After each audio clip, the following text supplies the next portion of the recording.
সালামুন আলাইকুম। মনের অজান্তে স্বরচিত একটি আবৃত্তি করছি। কবিতার নাম জ্ঞান চোরা। স্কুল, কলেজ, মাদ্রাসা ও ইউনিভার্সিটি সকল শিক্ষা প্রতিষ্ঠানের একই মূলনীতি।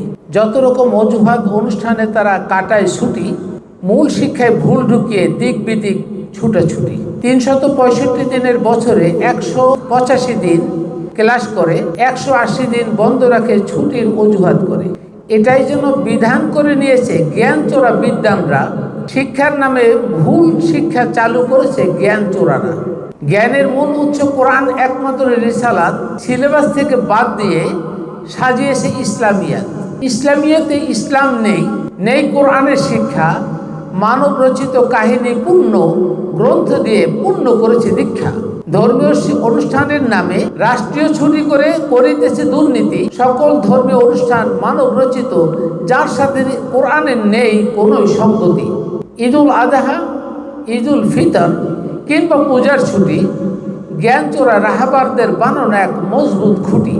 মুখে মুখে বলে দেশ চলবে কোরআনের আদলে, স্বার্থে আঘাত লাগলেই তারা ফেসে উঠবে অনলে।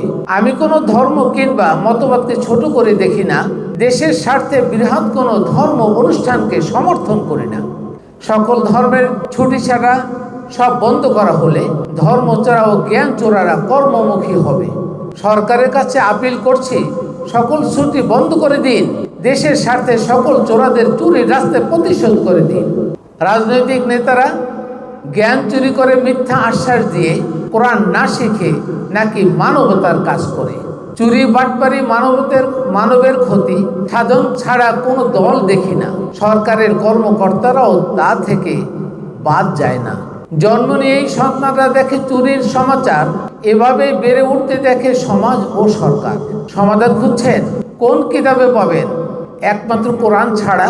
কোরআনের শিক্ষা চালু করে রীতিমতো চালাতে হবে কর্মমুখী গবেষণা। জাফর আহমেদ, ইসারদুল ইসলাম।